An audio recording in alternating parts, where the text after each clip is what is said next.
الحمد لله الحمد لله وكفى وسلام على عباده الذين اصطفى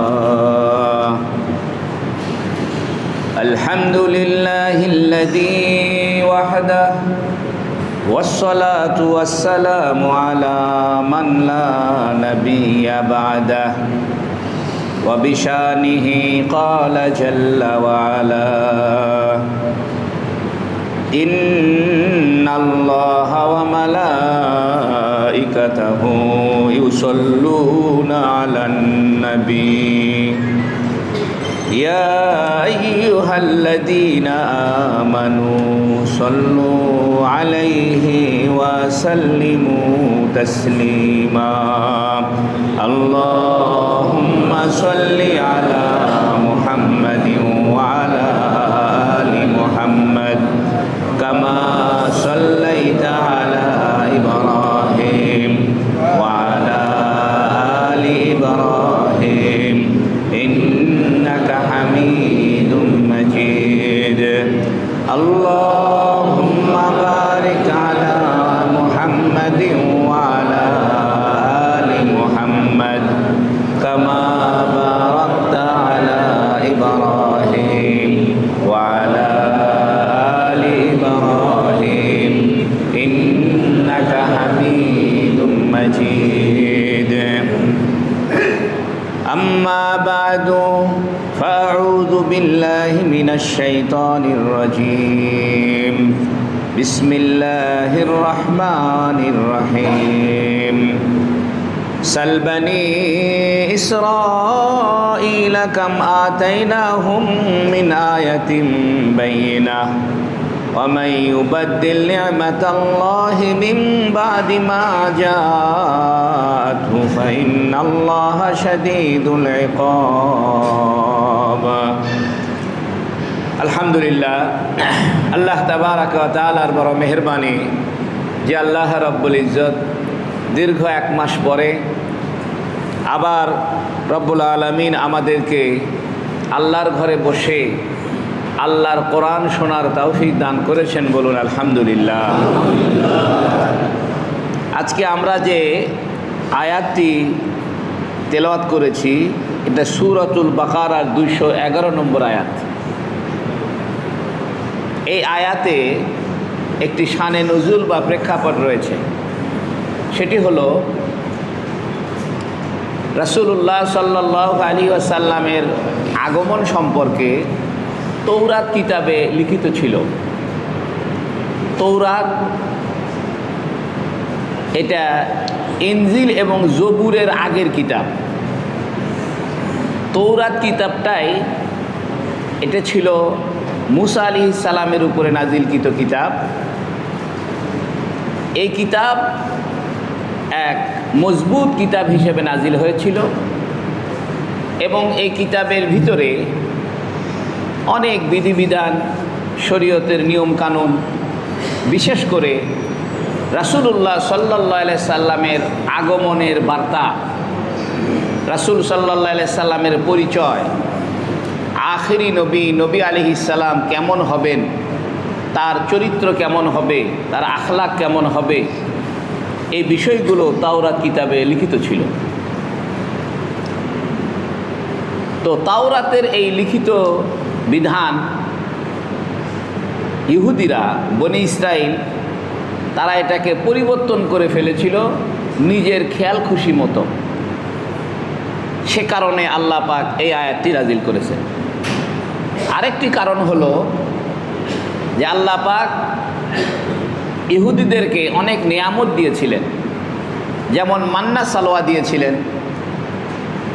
ইহুদিরা যখন, বনি ইসরাইল যখন মুসা আলাইহিস সালামকে সঙ্গে নিয়ে বাহরে কুলজুম এই সাগর পার হয়ে যখন পৌঁছল মিশরের সিনাই উপত্যকায়, তখন সেখানে আল্লাহ পাক তাদেরকে আসমান থেকে খাবার পাঠিয়ে দিতেন। চড়ুই পাখির মতো ছোট ছোট পাখি এবং বরফের মতো সাদা এবং মধুর যে মিষ্টি এক ধরনের পায়েস জাতীয় খাবার, এটা আসমান থেকে পড়তো তাদের ঘরের ছাদে, গাছের ডালে, ওরা এগুলো খাইতো। এগুলোকে বলে মান্না সালোয়া। ইহুদিদের জন্য, বনি ইসরায়েলের জন্য মুসা আলাইহিস সালাম একটি পাথরে আঘাত করে 12টি ঝর্ণা বের করে দিয়েছিলেন বনি ইসরায়েলের 12 বংশের তাদের পানির সমস্যা সমাধানের জন্য। এরকমভাবে আল্লাহ পাক বনি ইসরায়েলকে, অর্থাৎ বর্তমানের যারা ইহুদি তাদেরকে বনি ইসরায়েল বলা হয়। ইব্রাহিম আলাইহিস সালামের 2 ছেলে ছিল। এক ছেলের নাম ছিল ইসহাক, এক ছেলের নাম ছিল ইসমাইল। ইসহাক আলাইহিস সালামের ছেলের নাম ছিল ইয়াকুব। যার নাম ইয়াকুব তার নামই ইসরাইল। তো বনি ইসরাইল মানে ইসরায়েলের বংশধর। যাকে ইয়াকুব আলাইহিস সালাম বলা হয় তিনি হলেন ইসরাইল, একই ব্যক্তি। ইসরাইল শব্দের অর্থ হলো আল্লাহর বান্দা। ইসরা ইল, ইল মানে আল্লাহ হিব্রু ভাষায়, আর ইসরা মানে বান্দা। তাহলে ইসরাইল শব্দের অর্থ হলো আব্দুল্লাহ, আল্লাহর বান্দা। এই বনি ইসরায়েলের 12 বংশের ভিতরে একটি বংশ ছিল জেহুদা। ইয়াকুব আলাইহিস সালামের 12 সন্তান ছিল, বনিয়ামিন, ইউসুফ, জেহুদা।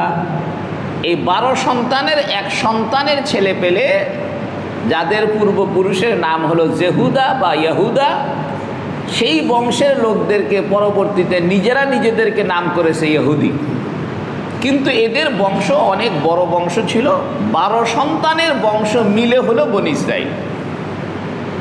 এই বনি ইসরায়েলের 12টি গোত্র, তারা পরস্পরে ঝগড়াঝাঁটি, মারামারি, হানাহানি এবং ধর্মীয় মতভেদ সৃষ্টি করে বিভিন্ন দল মতে বিভক্ত হয়ে পড়েছিল। যেমন এখন আমরা বিভিন্ন দল মতে বিভক্ত। কেউ কাউকে কাফের বলে, ফাসেক বলে, সে মনে করে আমরা নিজেরাই সঠিক, বাকি সবাই ভুল। এরকম আমাদের ভিতরে যেরকম কিছুটা হানাহানি, মারামারি বা মতপার্থক্য, এর চাইতেও বেশি রকমের মতপার্থক্য ছিল বনি ইসরায়েলের বংশে।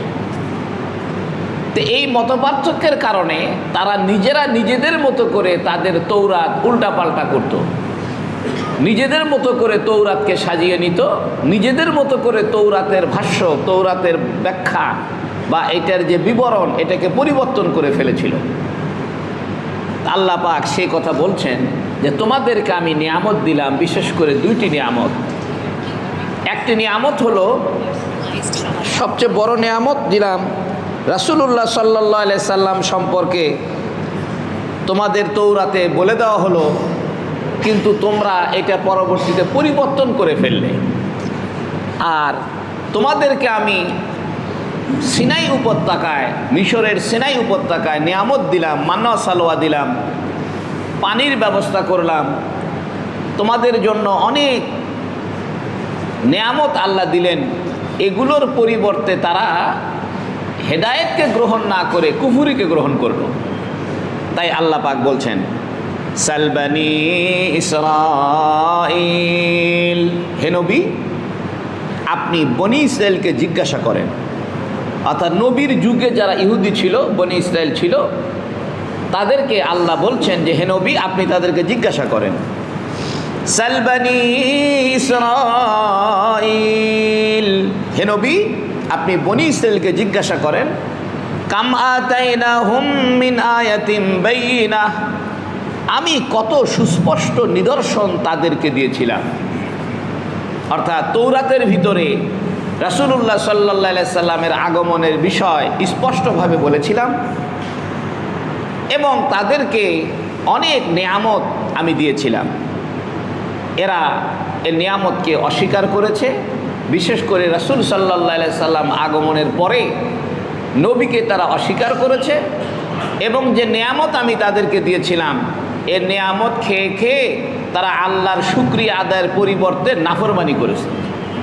আল্লাহ যখন তাদেরকে মান্না সালোয়া দিয়েছিলেন, এরা বলছে আমাদের একই রকম খাবার খাইতে আর ভালো লাগে না, আমরা আদা, রসুন, পেঁয়াজ, ডাউল খাবো।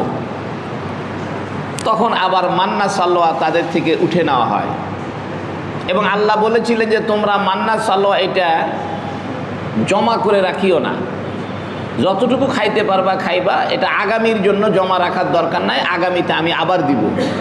কিন্তু এরা আল্লাহর প্রতি বিশ্বাস না রেখে তারা এগুলো জমা রাখতো যে আগামীকাল যদি না আসে, এই ভয়েতে তারা এগুলো জমা রাখতো।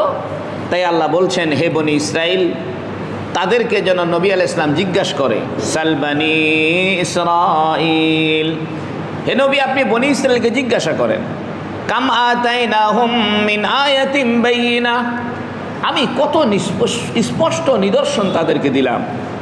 ওয়ামাই ইউবাদদিল নি'মাতাল্লাহ, যে ব্যক্তি আল্লাহর নিয়ামতকে পরিবর্তন করে ফেলে, মিন বাদি মা জাআতহু, এই নিয়ামত তার কাছে আসার পরে, অর্থাৎ রাসূল সাল্লাল্লাহু আলাইহি সাল্লামের আগমনের বার্তা তাদের কাছে আসার পরেও তারা এটা পরিবর্তন করে ফেলল, নবীকে মানল না। ফাইন্নাল্লাহা শাদীদুল ইকাব, অবশ্যই আল্লাহ পাক কঠিন শাস্তিদাতা। এ প্রসঙ্গে একটি হাদিস আপনাদেরকে গল্প একটি শোনাই। ইহুদিদের কিতাবে লেখা ছিল রাসূল সাল্লাল্লাহু আলাইহি সাল্লামের পরিচয়। একটা পরিচয় ছিল যে নবী আলাইহিস সালাতু ওয়াস সালামকে যতই উত্তেজিত করা হবে, নবীকে যত রাগান্বিত করা হবে, তত তিনি স্থির হবেন, ধৈর্যের পরিচয় দিবেন।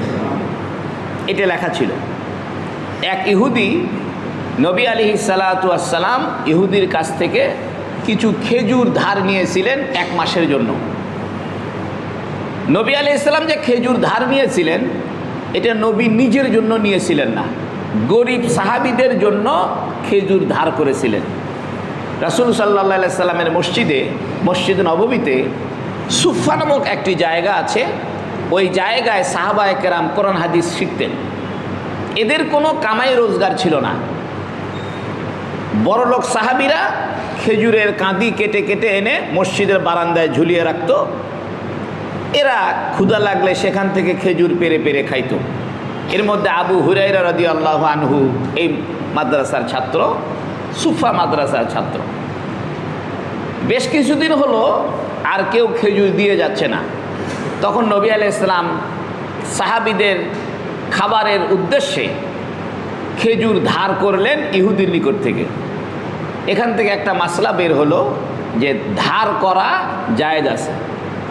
2 নম্বরের মাসলা হইল কাফেরের নিকট থেকে ধার করা জায়েজ আছে, কারণ নবী আলাইহিস সালাম খেজুর ধার করেছেন কার থেকে? ইহুদি থেকে। 1 মাসের জন্য নবী আলাইহিস সালাম ধার নিয়েছেন, 1 মাস পরে পরিশোধ করবেন। তো নবী আলাইহিস সালাম রাস্তা দিয়ে যাচ্ছেন, সঙ্গে হযরতে ওমর রাদিয়াল্লাহু তাআলা আনহু আছেন।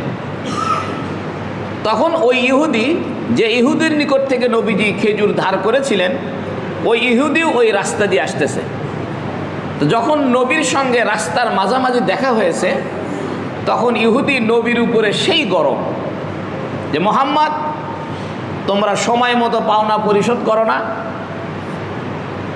তুমি নিজেও তাল বাহানা করো, তোমার আব্বাও এরকম তাল বাহানা করতো, তোমার দাদাও এরকম ছিল, অর্থাৎ যা বলার উল্টা পাল্টা বলা শুরু করছে। অথচ খেজুর পরিশোধ করার এখনো 3 দিন বাকি আছে। 3 দিন আগেই ইহুদি নবীর সঙ্গে খারাপ আচরণ শুরু করেছে। সঙ্গে হযরত ওমর রাদিয়াল্লাহু আনহু ছিলেন। তিনি তলোয়ার বের করছেন, বের করে বলতেছে, ইয়া রাসূলুল্লাহ, এর গর্দান উড়াই দিব, আপনার সাথে খারাপ ব্যবহার করে। কিতাবে লিখেছে যে ইহুদি নবীজির গায়ের চাদর ধরে টান দিয়েছিলেন। নবী উপরে যেতে লাগছিল, গলার ভিতরে চাদরের টান দেওয়ার দাগ হয়ে গিয়েছে। চরম খারাপ ব্যবহার করতেছে ইহুদি। তো নবী আলাইহিস সালাতু ওয়াস সালাম চুপ করে আছেন। হযরত ওমর তলোয়ার বের করেছেন। নবী বললেন, ওমর, তোমার 3টা ভুল হয়েছে। হযরত ওমর রাদিয়াল্লাহু আনহু বলতেছেন, ইয়া রাসূলুল্লাহ, আমার কি ভুল হলো? ভুল তো ইহুদির। নবী আলাইহিস সালাম বললেন, ওমর, তুমি যে তলোয়ার বের করলা, এই কাজটা ঠিক হয়নি। কারণ ইহুদির সঙ্গে আমার কথাবার্তা হচ্ছে, তার সঙ্গে আমার দেনা পাওনা, কি হবে না হবে আমি বুঝবো। তুমি অনুমতি ছাড়া আমাদের 2 জনের মাঝখানে ইন্টারফেয়ার করলা, কাজটা ঠিক হয়নি। তো হযরত ওমর চুপ করে আছেন। হযরত ওমর বলতেছেন, ইয়া রাসূলুল্লাহ, আমার দ্বিতীয় ভুল কি হইল? নবী আলাইহিস সালাম বললেন, ওমর তোমার দ্বিতীয় ভুল এইটা, তুমি ইহুদিকে বলতে পারতা যে ভাই ইহুদি, এখনো খেজুরের দাম পরিশোধ করার কয়দিন বাকি, তুমি এত তাড়াতাড়ি নবীর সঙ্গে খারাপ ব্যবহার করতেছো, এখনো তো সময় আছে, 3 দিন পরে টাকা দেওয়ার কথা, তুমি 3 দিন আগেই এভাবে উত্তেজিত হইলা, গালিগালাজ করলা, কাজটা ঠিক হয় নাই। নবী বললেন, ওমর তোমার বলা উচিত ছিল যে পাওনাদারের পাওনা ভদ্রভাবে চাইতে হয়, অভদ্রভাবে পাওনা চাওয়াটা ঠিক নয়। তো হযরত ওমর বললেন, ইয়া রাসূলুল্লাহ, আমার আরেকটা ভুল কি হইল? নবী আলাইহিস সালাম বললেন, ওমর তোমার আরেকটা ভুল হলো, তুমি আমাকে বলতে পারতা যে ইয়া রাসূলুল্লাহ, পাওনাদারের পাওনা তাড়াতাড়ি দিয়ে দেওয়াই ভালো। সুবহানাল্লাহ। দেখেন, আমাদের সাথে যদি কোনো শক্তিশালী লোকের খাতির থাকে, মাস্তান মুস্তানের খাতির থাকে, রাজনৈতিক নেতার কোনো খাতির থাকে, ডিসিএসপির খাতির থাকে, এমপি সাহেবের খাতির থাকে, তাহলে আমরা প্রতিশোধ নিতে দেরি করি না। রাসূলুল্লাহ সাল্লাল্লাহু আলাইহি সাল্লাম ইচ্ছা করলে বলতে পারতেন যে ওমর 2টা থাপ্পড় লাগাও, কারণ এখনো কয়দিন বাকি আছে। 3 দিন আগেই বেচারা খারাপ ব্যবহার করতেছে। নবী আলাইহিস সালাম এই কাজটি করলেন না।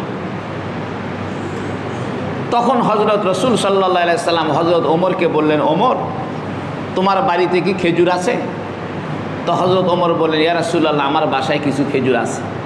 নবীজি বললেন, তাহলে একটা কাজ করো, ইহুদিকে নিয়ে যাও, আমার পক্ষ থেকে আপাতত তাকে খেজুর পরিশোধ করে দাও, আর তুমি যে ইহুদির সঙ্গে একটু খারাপ ব্যবহার করলা, এই জন্য 2 কেজি বেশি দিবা। সুবহানাল্লাহ।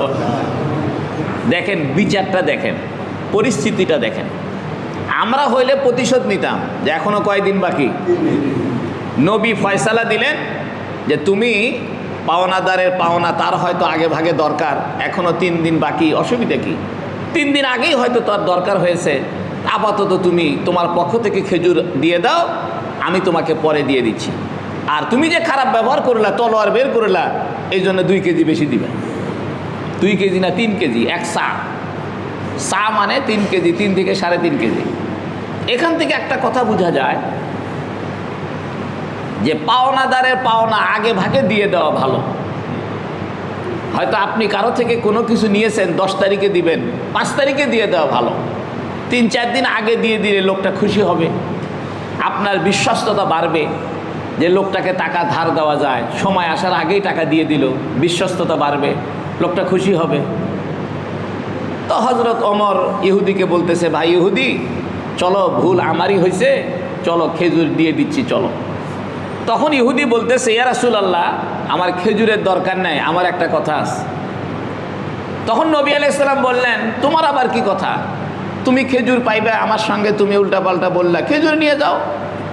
তখন ইহুদি বলতেছে, ইয়া রাসূলুল্লাহ, আমাদের তৌরাত কিতাবে লেখা আছে, যিনি আখেরি নবী হবেন তাকে যতই গালি দেওয়া হবে, যতই তার উত্তেজিত করা হবে তার ব্যক্তিগত বিষয়ে, তিনি ততই ধৈর্যের পরিচয় দিবেন।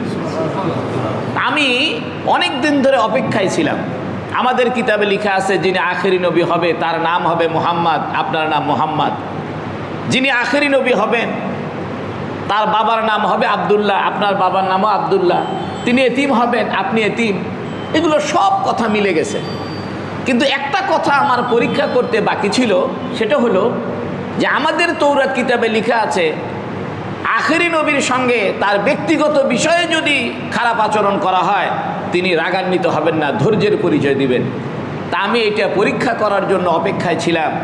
আজকে হঠাৎ করে রাস্তার ভিতরে আপনার সঙ্গে দেখা হয়েছে, তা আমি মনে মনে চিন্তা করলাম যে আপনাকে একটু পরীক্ষা করি তো, দেখি যে খেজুর দেওয়ার সময় এখনও 3 দিন বাকি আছে, এটা আমি জানি, এরপরেও আমি আপনার সঙ্গে উল্টাপাল্টা আচরণ করেছি, শুধু এটা পরীক্ষা করার জন্য যে আপনার ধৈর্য বেশি নাকি আপনি অধৈর্য হয়ে ব্যক্তিগত বিষয়ে আপনি প্রতিশোধ গ্রহণ করেন।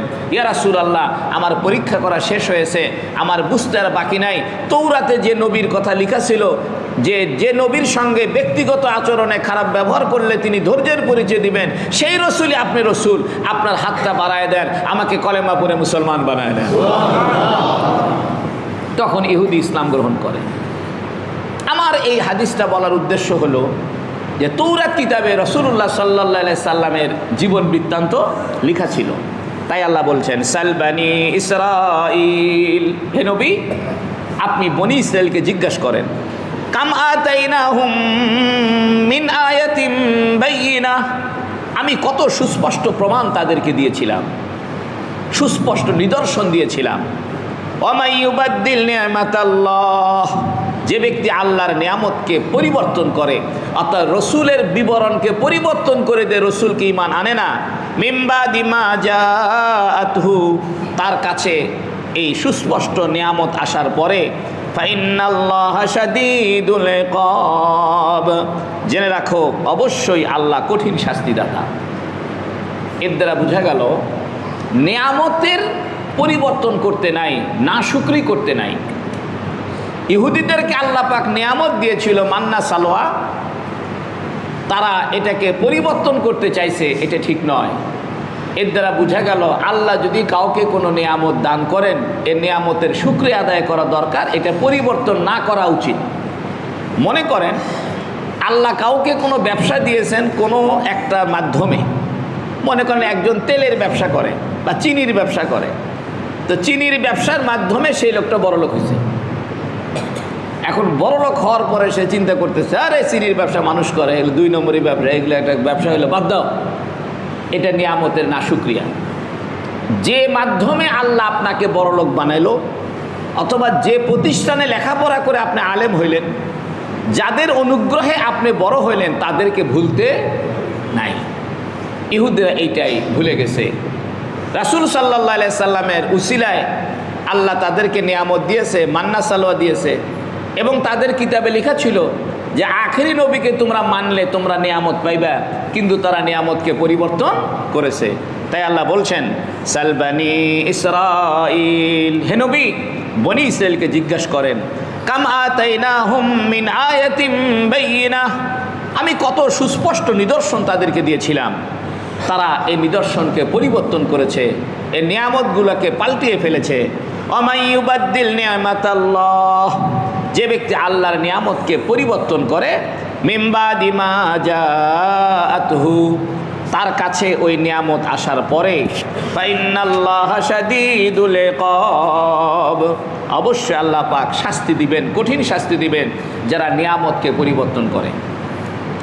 এই জন্য মনে রাখবেন, যে মাধ্যমে আপনি বড় হয়েছেন, চাই সেটা লেখাপড়ার মাধ্যম হোক, মানুষ হওয়ার পিছনে হোক, ব্যবসার পিছনে হোক, যে মাধ্যমে আল্লাহ আপনাকে নিয়ামত দিয়েছেন, ওই নিয়ামতকে অস্বীকার করা বা এটাকে পরিবর্তন করার চেষ্টা করা কখনো ভালো ফলাফল বয়ে আনবে না। 2 নম্বর, এই আয়াত থেকে বোঝা গেল রাসূল সাল্লাল্লাহু আলাইহি সাল্লামকে আল্লাহ পাক নিয়ামত বলছেন। এই জন্য সবচাইতে বড় নিয়ামত হলো রাসূলুল্লাহ সাল্লাল্লাহু আলাইহি সাল্লাম।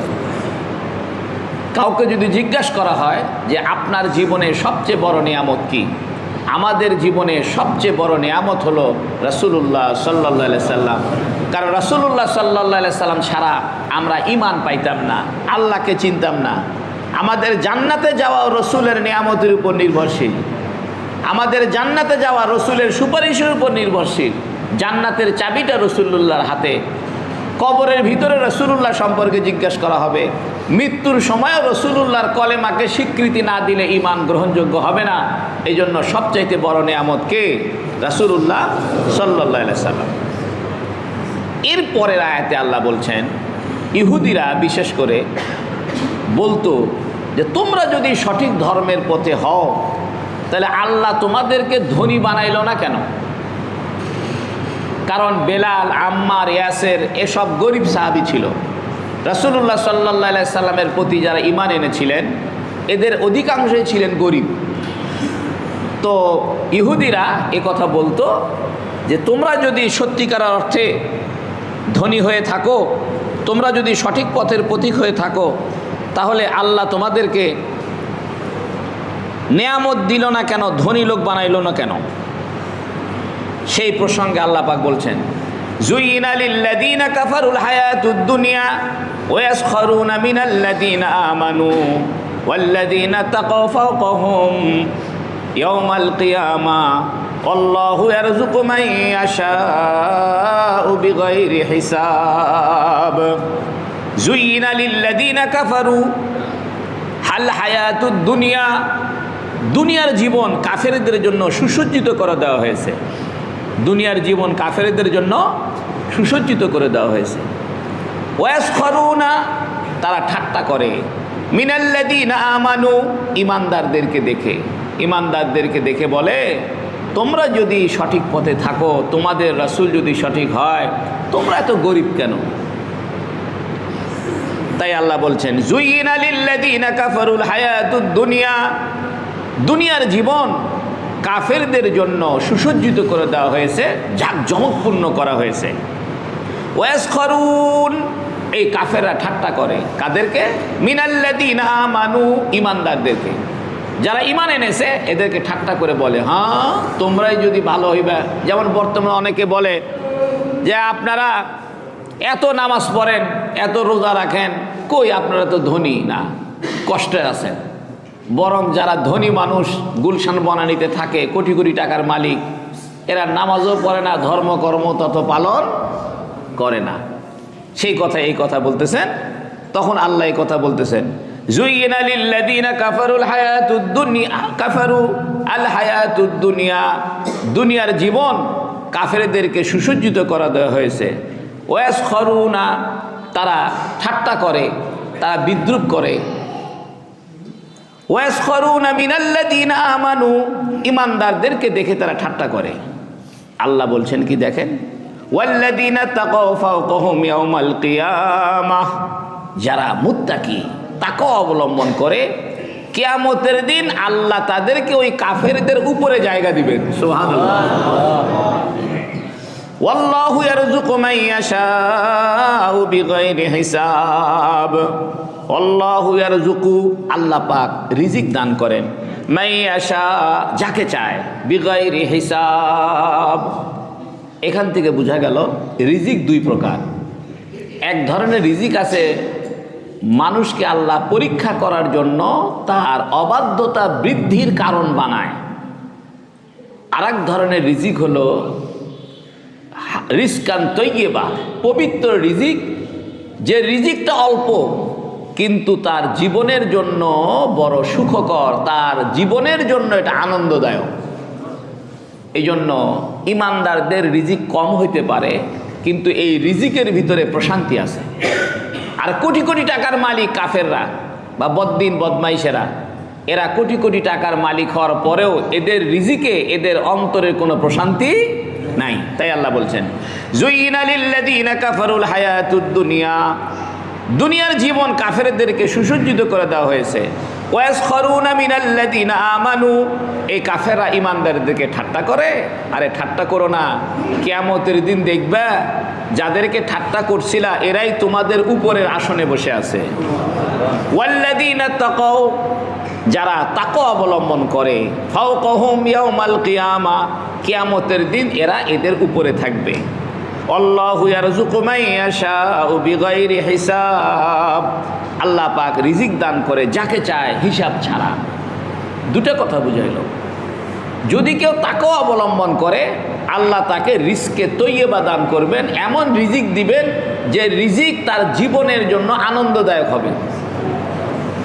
আর যদি কেউ তাকওয়া অবলম্বন না করে তাহলে তার রিজিক তার জীবনের জন্য কষ্টকর হবে। এই জন্য দেখবেন বহু মানুষের কোটি কোটি টাকা আছে কিন্তু শান্তি নাই। আবার অনেক মানুষের টাকা পয়সা অল্প কিন্তু শান্তি আছে। তাহলে কোন রিজিক আমরা চাই, অশান্তিওয়ালা রিজিক না শান্তিওয়ালা রিজিক? শান্তিওয়ালা রিজিক। আর একটা কথা বোঝা গেল যে তাকওয়ার সাথে রিজিকের সম্পর্ক আছে। তবে কোন রিজিক? যে রিজিকটা তৈয়্যিব, প্রশান্তিময়, আনন্দদায়ক, শান্তিমূলক রিজিক, তাকওয়ার সাথে সম্পর্ক। আর বেকারে তাকওয়া, তাকওয়া ছাড়া যে রিজিক, এই রিজিক মানুষের হাসিল হবে, টাকা পয়সা হবে, কিন্তু শান্তি সে পাবে না। আল্লাহ পাক বলছেন, কানান নাসু উম্মাতান ওয়াহিদা, পৃথিবীর সমস্ত মানুষ এক উম্মত ছিল। একটা কথা মনে রাখেন, অনেকে মনে করে যে মানুষ কুফরিতে ছিল তারপরে হেদায়েত আরম্ভ হয়েছে, তা না। পৃথিবীর সূচনা লগ্নে হেদায়েত দিয়েই পৃথিবী আরম্ভ হয়েছে আদম আলাইহিস সালামের মাধ্যমে। এই জন্য আদম আলাইহিস সালাম প্রথম নবী, প্রথম মানুষ। তিনিই পৃথিবীতে লা ইলাহা ইল্লাল্লাহর পতাকা গাড়ছেন। লা ইলাহা ইল্লাল্লাহ শুরু করেছেন কে? আদম আলাইহিস সালাম। নবীরা মানুষকে আল্লাহর পথ দেখিয়েছে। যারা নবীদের কথা মানে নাই এরাই পথভ্রষ্ট হয়ে গেছে। পথভ্রষ্ট হয়ে ভিন্ন ভিন্ন ধর্মের উৎপত্তি হয়েছে। একটা প্রশ্ন আল্লাহ পাক আজকে কোরআনের আয়াতে দিচ্ছেন যে এত ধর্ম আবিষ্কার হইল কেমনে? অনেকে বলে হিন্দু, বৌদ্ধ, খ্রিস্টান, জৈন, পার্সি, এত ধর্ম এটা হইল কেমনে? এটা হইল নবীগণ এসেছিলেন হেদায়েত নিয়ে। নবীদের কথা যারা মানছে তারা সঠিক পথে ছিল। নবীদের কথা যারা মানে নাই এরা রাস্তা ভুল করে এরা পথচ্যুত হয়ে ধীরে ধীরে ধীরে ধীরে ভিন্ন ধর্ম নিজেরা আবিষ্কার করে ফেলছে। তাই আল্লাহ বলছেন কানান নাসু উম্মাতান ওয়াহিদা, সমস্ত মানুষ একটি উম্মত ছিল। উম্মত বলা হয় একই বিশ্বাসে বিশ্বাসী। কানান নাসু উম্মাতান ওয়াহিদা, সমস্ত মানুষ একটি বিশ্বাসের দলভুক্ত ছিল। ফাবাআসাল্লাহু আন-নাবিয়্যিনা মুবাশশিরিনা ওয়া মুনযিরিন, অতঃপর আল্লাহ তাআলা নবীদেরকে পাঠিয়েছেন মুবাশশিরিন, জান্নাতের সুসংবাদ দিয়া, ওয়া মুনযিরিন, জাহান্নামের সতর্ক করা দিয়া। অর্থাৎ হাজার হাজার, আপনারা জানেন 1,24,000 নবী এসেছেন, একটা দুটা না, 1,24,000 পয়গম্বর দুনিয়াতে এসেছেন। এদের কাজ কি ছিল? আদম আলাইহিস সালাম যে দ্বীন নিয়ে এসেছিলেন, যে ইসলাম নিয়ে এসেছিলেন, এই আদম আলাইহিস সালাম যে তৌহিদ নিয়ে এসেছিলেন, এই তৌহিদের পথ থেকে মানুষ যখনই বিচ্যুত হয়েছে তখনই আল্লাহ একজন নবী দিয়েছেন। মানুষ যখনই নবীদের পথ থেকে বিচ্যুত হইতে লাগছে তখনই আল্লাহ একটা নবী দিয়েছে। নবীদের কাজ কি ছিল? মুবাশশিরিন, এরা জান্নাতের সুসংবাদ দিত, ওয়া মুনযিরিন, আর সতর্ক করত। ওয়া আনজালা মাহুমুল কিতাবা বিল হাক্কি, আর আল্লাহ পাক এই নবীদের সাথে কাছে সত্য দিয়া একটি কিতাব অবতীর্ণ করেছিলেন। কেন? লিয়াহকুমা বাইনান নাসি ফীমা ইখতালাফু ফী, এই জন্য যে নবীগণ মানুষ যে বিষয়ে মতভেদ করে সে বিষয়ে নবীগণ যেন ফয়সালা করে দিতে পারেন। অর্থাৎ মানুষ যখনই বিভক্তি শুরু করেছে, মানুষ যখনই মতভেদ শুরু করেছে তখনই আল্লাহ নবীদেরকে পাঠিয়েছেন। তাই আল্লাহ বলছেন কানান নাসু উম্মাতান ওয়াহিদা, সমস্ত মানুষ এক জাতি ছিল, একই বিশ্বাসের দলভুক্ত ছিল। ফাবাআসাল্লাহু আন-নাবিয়্যিন, আল্লাহ নবীদেরকে পাঠিয়েছিলেন মুবাশশিরিন, সুসংবাদ দিয়ে, ওয়া মুনযিরিন, এবং সতর্ককারী রূপে। ওয়া আনজালা মাহুমুল কিতাবা বিল হাক্কি, এবং আল্লাহ তাদের সঙ্গে কিতাব পাঠিয়েছিলেন। প্রশ্ন হতে পারে সব নবীকে তো আল্লাহ কিতাব দেননি, তা আল্লাহ যে বললেন ওয়া আনজালা মাহুমুল কিতাব, তিনি আল্লাহ তাদের কাছে কিতাব দিয়েছেন, এটার উত্তর হলো যেমন মুসা আলাইহিস সালামকে তৌরাত দিয়েছেন, কিন্তু মুসা আলাইহিস সালামের এই বংশের প্রতি, বনি ইসরায়েলের প্রতি 4000 নবী এসেছে, 4000 নবী তৌরাতের পক্ষে ছিল। অর্থাৎ প্রত্যেক নবীকে আলাদা কিতাব দিতে হবে না, একটা কিতাব আসতো, সেই কিতাব যাতে বিশৃঙ্খল না হয়, উল্টাপাল্টা না হয়, সে কিতাব থেকে যেন মানুষ বিচ্যুত না হয়, এই জন্য শত শত নবী এক কিতাবের আন্ডারে পাঠিয়েছিলেন। তাহলে বোঝা গেল যে সব নবীরাই কিতাব পেয়েছিলেন। কেউ মুস্তাকিল ভিন্ন কিতাব পেয়েছেন, কেউ আগের নবী কিতাবই অনুসরণ করতেন। সেই হিসেবে সমস্ত নবীদের কাছে কি ছিল? কিতাব ছিল। প্রশ্ন হলো আমাদের নবীর পরে আর কেন নবী আসতে হবে না? অন্য সব নবীদের পরে একজন নবী আসতো, কিন্তু আমাদের নবীর পরে আর কোনো নবী আসবে না। কেন আসবে না? আমাদের নবীর পরে আর নবী না আসার কারণ 4টা। আপনাদের কষ্ট হচ্ছে নাকি? আমাদের নবীর পরে আর কোনো নবী আসবে না, এর মূল কারণ 4টা। 1 নম্বর কারণ হলো, আমি সংক্ষেপে বলি, আমাদের নবী মানব জীবনের সব সমস্যার সমাধান করে রেখে গেছেন। এই জন্য আমাদের নবীর পরে আর নতুন নবীর কোনো দরকার নাই। কারণ আমাদের নবী এমন একজন নবী যিনি মানব জীবনের সব সমস্যার সমাধান, সব বিষয়ের ব্যবস্থাপনা, সব জিজ্ঞাসার জবাব করে থুয়ে গেছেন। যে দোকানে আপনি সব কিছু পাবেন, ওই দোকান ছাড়া তো অন্য দোকানে যাওয়ার দরকার নাই। বর্তমানে কিছু দোকান আছে, এক দোকানে সব কিছু পাবেন, কাপড় পাবেন, গোশত পাবেন, লিপস্টিক পাবেন, সব পাবেন, সুপার শপ, মানে এক টাসে সব একসাথে পাবেন, এক দোকানে সব কিছু। দুবাইতে কিছু দোকান আছে, এই দোকানগুলোকে বলে হাইপার সুপার মার্কেট। যারা আপনারা দুবাই গেছেন, এই মার্কেটগুলো দেখলে আশ্চর্য হবে। বড় বড় মার্কেট, 10 তলা 12 তলা মার্কেট, এই দোকানে সব আছে। আপনি ফুটবল খেলার বল পাবেন, র্যাকেট পাবেন, কাপড় পাবেন, লিপস্টিক পাবেন, বই পাবেন, ঘড়ি পাবেন, জুতা পাবেন, পাতিল পাবেন, সুই পাবেন, সুতা পাবেন, অর্থাৎ ভেজিটেবল পাবেন। লেখা আছে এটা হলো ভেজিটেবল এলাকা, এটা গ্রোসারি এলাকা, এটা আপনার হাড়ি পাতিল এলাকা, এটা বাচ্চাদের কাপড়, এটা মহিলাদের কাপড়, এটা পুরুষের কাপড়, এটা বই খাতা, এটা কলম, এটা আপনার এই লিপস্টিক টিপস্টিক এগুলোর প্রসাধনী সামগ্রী। অর্থাৎ একই দোকানের ভিতরে সব কিছু সাজানো আছে। আমাদের নবী হলেন এমন একজন নবী, 63 বছর জীবনে মানব জীবনের যা যা প্রয়োজন, সব প্রয়োজনীয় জিনিস আল্লাহ আমাদের নবীকে একবারে দিয়ে দিয়েছেন। এই জন্য আমাদের নবীর পরে আর কোনো নবীর দরকার নাই। 2 নম্বর হলো, আমাদের নবীকে আল্লাহ যেটা দিয়েছেন পরিপূর্ণ দিয়েছেন, কামেল পরিপূর্ণ দিয়েছেন। মনে করেন আপনি চাউল দরকার, বাদুরতলার একটা মুদিখানার দোকানে গিয়ে বললেন যে ভাই চাউল আছে, তো দোকানদার বলতেছে আছে। কতখানি নেবেন? কয় 1 ট্রাক। তো মুদিখানার দোকান বলবে মানে পাগল হয়েছে নাকি, আমার দোকানে 1 ট্রাক পাওয়া যায়? 1 ট্রাক চাউল নিলে আপনার রাজাবাজার যাইতে হবে। আমাদের নবীর কাছে মানব জীবনের সব সমস্যার সমাধান পাবেন, 1 নাম্বার। 2 নম্বরে যতটুকু চাবেন ততটুকু পাবেন। সুবহানাল্লাহ। এই জন্য আমাদের নবী হলো কামেল এবং তামাম। আল্লাহ পাক অন্য আয়াতে বলছেন, আল-ইয়াউমা আকমালতু লাকুম দীনাকুম ওয়া আতমামতু আলাইকুম নি'মাতি ওয়া রাদিতু লাকুমুল ইসলাম দীনা। মনে রাখবেন, আমাদের নবী হলো পরিপূর্ণ নবী, সামগ্রিক নবী। এই জন্য দেখেন, আপনার জীবনের এমন কোনো সমস্যা নাই যে সমস্যার সমাধান আপনি নবীর থেকে পাবেন না। আপনি নিজেকে প্রশ্ন করেন যে আমি এই সমস্যায় পড়ছি, এটার সমাধান নবীর জীবনে আছে কি নাই, দেখবেন পেয়ে যাবেন। বরং যেগুলো প্রাকৃতিকভাবে হয় এই সমস্যার সমাধানও পাবেন। যেমন মনে করেন একজন এতিম, ছোটবেলায় তার বাপ মারা গেছে, এতিম হয়েছে, মনে বড় দুঃখ, আহারে আমি এতিম। আপনি নবীর দিকে তাকাবেন, সব দুঃখ দূর হয়ে যাবে। কারণ নবীও কি ছিলেন?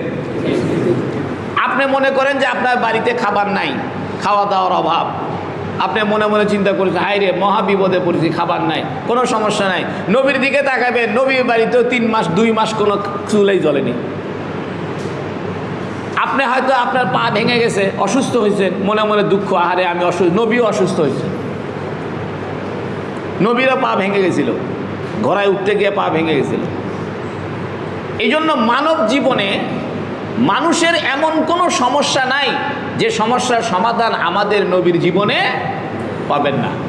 দেখেন, একটা কথা মনে হয়েছে, এক খ্রিস্টান বেচারার সঙ্গে আমার একদিন তর্ক হয়েছে।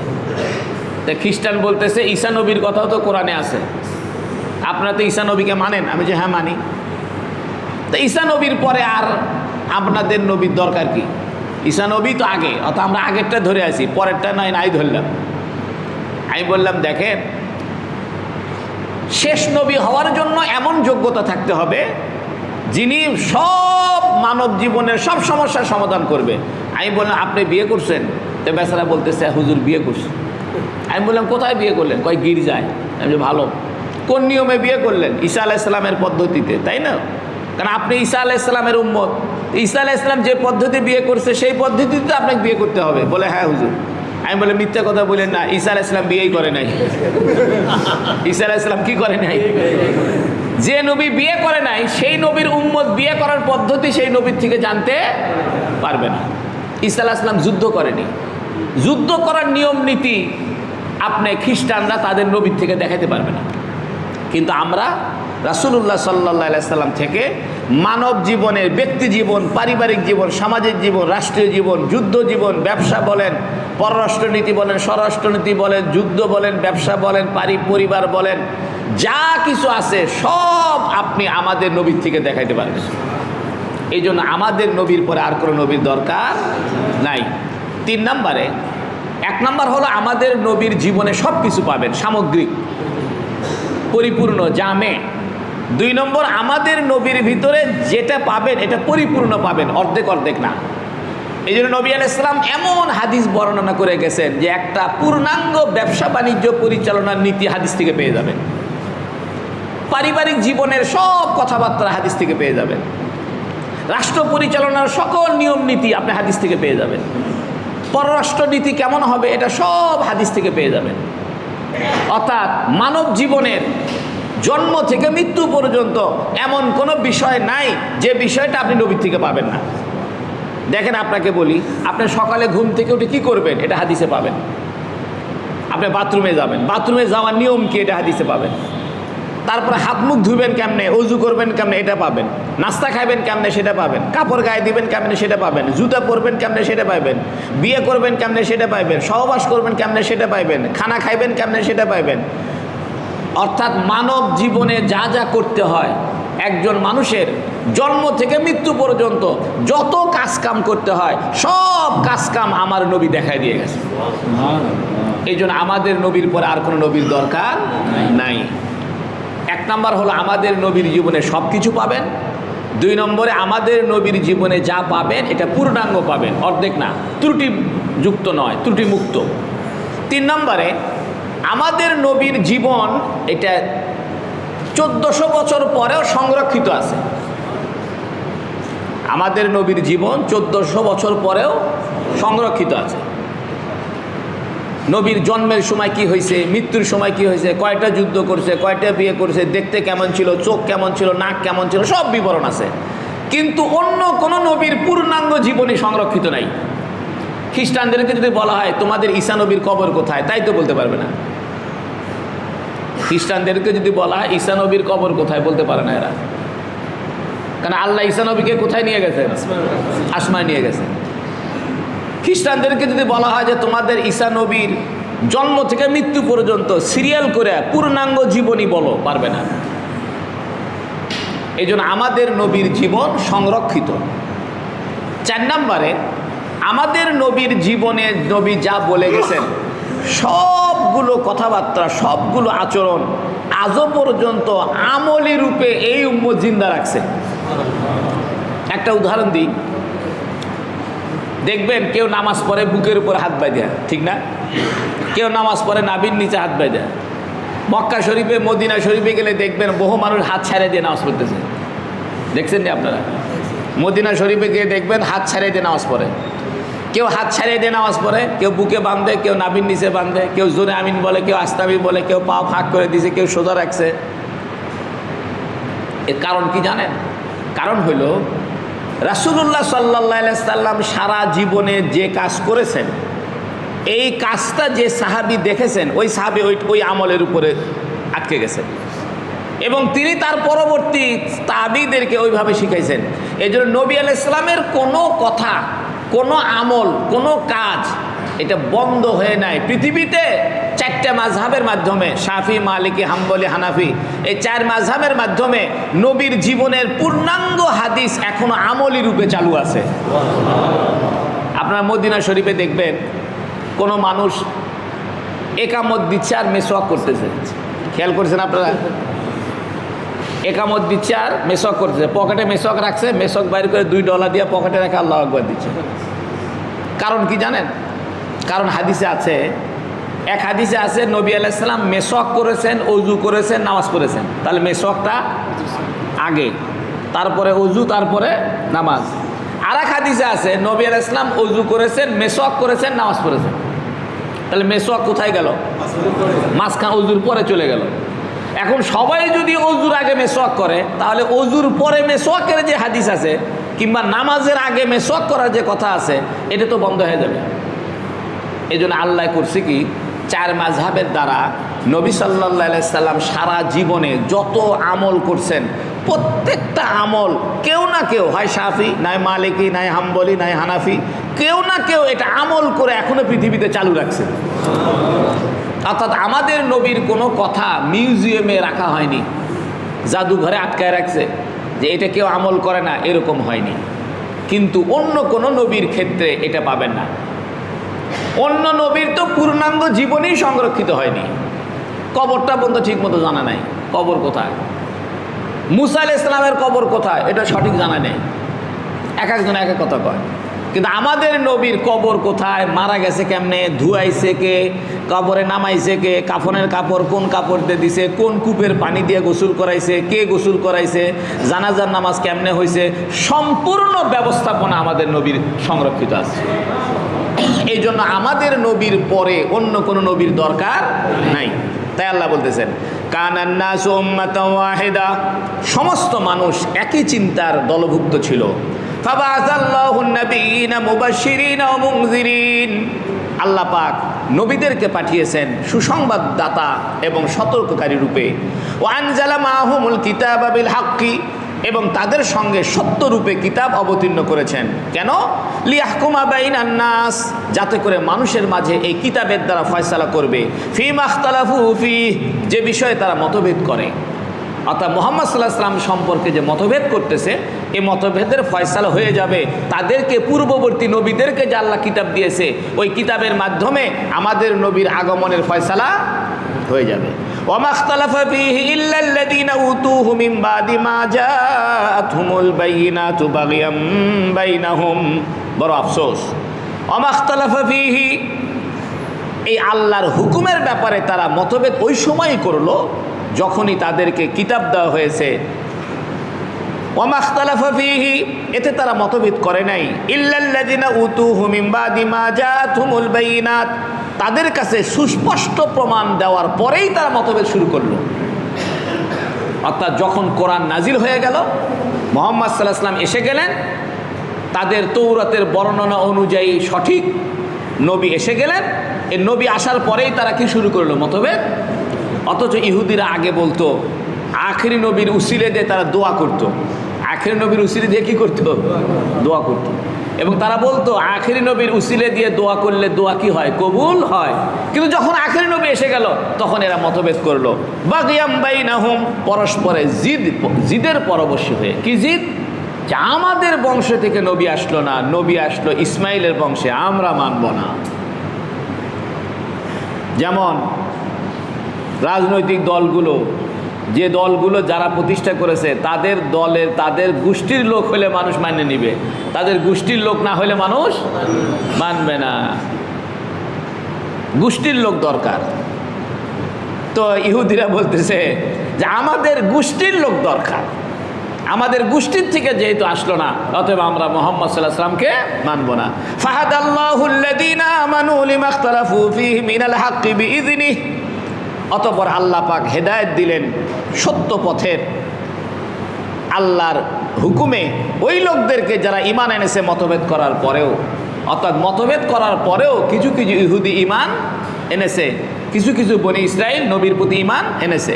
আল্লাহু ইয়াহদি মান ইয়াশাউ ইলা সিরাতিম মুস্তাকিম, আল্লাহ পাক সঠিক পথ দেখান যাকে চান, সরল সঠিক পথ তাকে দেখান।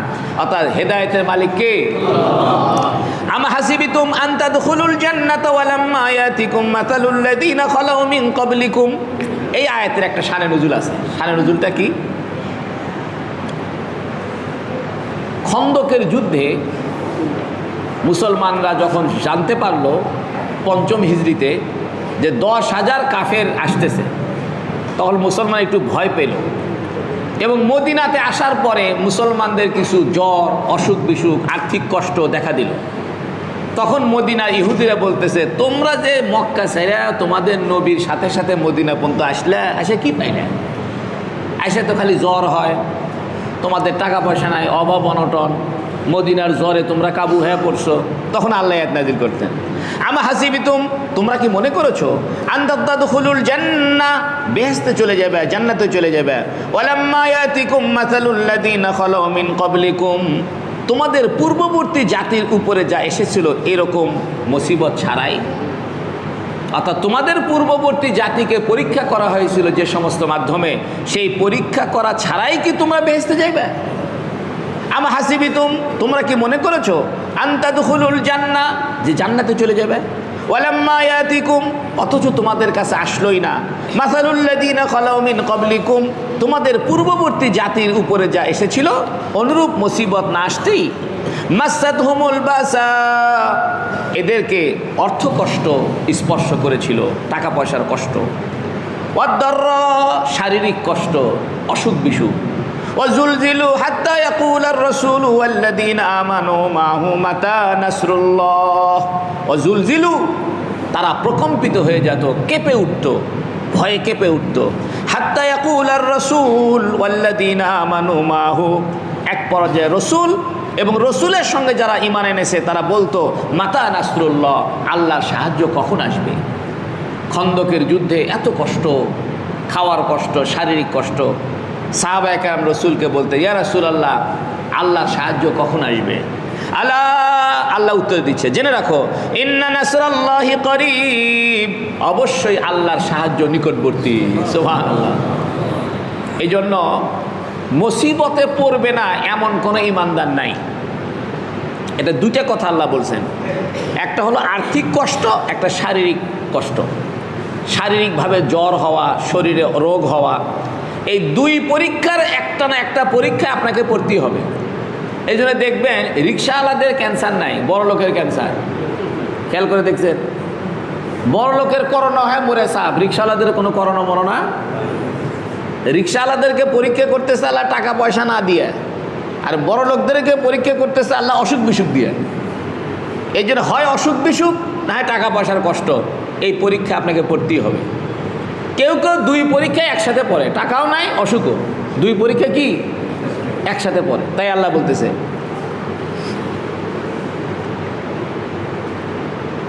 আম হাসিবিতুম আন তাদখুলুল জান্নাহ, তোমরা কি মনে করেছো বেহেশতে চলে যাবে। ওয়ালাম্মা ইয়াতিকুম মাসালুল লাযীনা খালাউ মিন ক্বাবলিকুম, অথচ এখনো তোমাদেরকে স্পর্শ করেই নাই, তোমাদের কাছে আসেই নাই তোমাদের পূর্ববর্তী জাতির যেভাবে আমি পরীক্ষা করেছিলাম। কি পরীক্ষা? মাসাতহুমুল বাসা, এদেরকে অর্থ কষ্ট স্পর্শ করেছিল, ওয়াদ-দাররা, এবং শারীরিক কষ্ট, ওয়াজুলজিলু, এরা অভাবে কষ্টে কেঁপে উঠত, হাত্তা ইয়াকুলার রাসূলু ওয়াল্লাযীনা আমানু মাহু, এক পর্যায়ে রসুল এবং রসুলের কাছে যারা ঈমান এনেছিল, রসুলের সাথে যারা ঈমান এনেছিল, তারা বলতো, আল্লাহর সাহায্য কখন আসবে। আল্লাহ বলতেছে, আলা, একটু ধৈর্য ধারণ করো, ইন্না নাসরাল্লাহি করিব, অবশ্যই আল্লাহর সাহায্য নিকটেই আছে। এই জন্য মুসিবতে পড়লে ঘাবড়াবেন না। টাকা পয়সার কষ্ট বা শারীরিক কোনো বিপদ আপদ, ঘাবড়াবেন না। এই আয়াতটা মনে করবেন, আলা ইন্না নাসরাল্লাহি করিব। এই জন্য অনেক ওলামায়ে কেরাম এটা একটা তদবির বাতাইছে, এটা একটা তাবিজ বাতাইছে, যে যদি কোনো মুসিবতে পড়ে তাহলে এই আয়াতটা পড়া, আলা ইন্না নাসরাল্লাহি করিব, অবশ্যই আল্লাহর সাহায্য নিকটে। তাহলে এই আয়াতটা পড়লে তাড়াতাড়ি সাহায্য চলে আসবে। এখন আল্লাহ পাক, আমর বিন জামুহ নামক একজন সাহাবী ছিল, তিনি বদর যুদ্ধে অংশ নিয়েছিলেন। তিনি মৃত্যুর সময়, বা তার টাকা পয়সা ছিল অনেক, নবীকে জিজ্ঞেস করছে, ইয়া রাসূলুল্লাহ, আমি টাকা পয়সা আছে আমার, এগুলো খরচ করব কিভাবে। তখন আল্লাহ বলতেছেন, ইয়াসআলুনাকা মাযা ইউনফিকুন, ওরা আপনার কাছে জিজ্ঞাসা করে কি খরচ করবে, তারা কোথায় খরচ করবে, কি খরচ করবে। কুল, হে নবী বলে দেন, মা আনফাকতুম মিন খায়রিন, যে কোনো কল্যাণকরের কাজ করো, এটা আল্লাহ কবুল করে নেবে, যে কোনো কল্যাণকর কাজ। তবে সবচেয়ে ভালো খরচ, সবচেয়ে কল্যাণকার খরচ কি কি? ফালিল ওয়ালিদাইনি, পিতামাতার জন্য খরচ করো, ওয়াল আকরাবিন, নিকট আত্মীয়র জন্য খরচ করো। তাহলে এক নম্বরে পিতামাতা, দুই নম্বরে নিকট আত্মীয়। নিকট আত্মীয় মানে চাচা, ফুপু, খালা, যেগুলো বাপ মায়ের দিক থেকে রক্তের সম্পর্ক, ভাই বোন, এদের। ওয়াল ইয়াতামা, তারপরে এতিমদের পিছনে খরচ করো। ওয়াল মাসাকিন, মিসকিনদের পিছনে খরচ করো, যারা নিঃস্ব, কোনো খরচপাতি নাই, অর্থাৎ যাদের কাছে নেশাব পরিমাণ টাকা পয়সা নাই। ওয়াবিনিস সাবিল, মুসাফিরের পিছনে খরচ করো। তাহলে আল্লাহ পাক 6 ধরনের রাস্তা বলে দিলেন টাকা পয়সা খরচ করার জন্য। এক নম্বর পিতামাতা, 2 নম্বরে নিকট আত্মীয়, 3 নম্বরে এতিম, 4 নম্বরে মিসকিন, 5 নম্বরে মুসাফির, আর একটা প্রথমে বলে দিছেন, সেটা হলো মিন খাইরিন, যে কোনো কল্যাণকর কাজ। আল্লাহ বলছেন, আগের আয়াতে বললেন কষ্ট, শারীরিক কষ্ট, আর্থিক কষ্ট, পরের আয়াতে বলছেন দান করো। মুফাসসিরে কেরাম বলতেছে, কষ্টের সময় যদি কেউ অভাবের সময় দান করে, আল্লাহ তার অভাব দূর করে দেয়। জামিল মাদ্রাসার প্রিন্সিপাল ছিলেন ইউসুফ নিজামী রহমতুল্লাহ আলাই। মানুষ তাকে 7 নম্বর হুজুর বলতো, নাম শুনছেন আপনারা, ইউসুফ নিজামী সাহেব। তো উনি যখন বেশি দান করতো, তখন বুঝতাম যে বেচারা এখন আর্থিক কষ্টে আছে। মনে করেন তার কাছে টাকা নাই, তখন মানুষের কাছ থেকে ধার দেনা করে টাকা দান শুরু করে দিত। আমি তো তার খাদেম ছিলাম, কাছের লোক ছিলাম, আপনজন ছিলাম, তার পেটের খবর আমি জানি। তো হুজুরে করতো কি, পয়সা করি কিছু নাই, পকেট ফাঁকা, আমার কত 500 টাকা আছে নাকি? আছে তো হুজুর, দিলাম। দিয়া একটা গরিব মানুষ আছে, দিয়ে দিল। আমি বললাম, হুজুর আমি তো জানি আপনার কাছে এখন টাকা পয়সা কিচ্ছু নেই, ধার করে দিচ্ছেন। আল্লাহ কোরআনে কইছে, কষ্টের সময়, মুসিবতের সময় দান করলে আল্লাহ মুসিবত দূর করে দেয়। এই জন্য আগের আয়াতে আল্লাহ বলছে শারীরিক কষ্ট আর আর্থিক কষ্ট, এরপরেই আল্লাহ বলতেছে কিসের কথা? দানের কথা।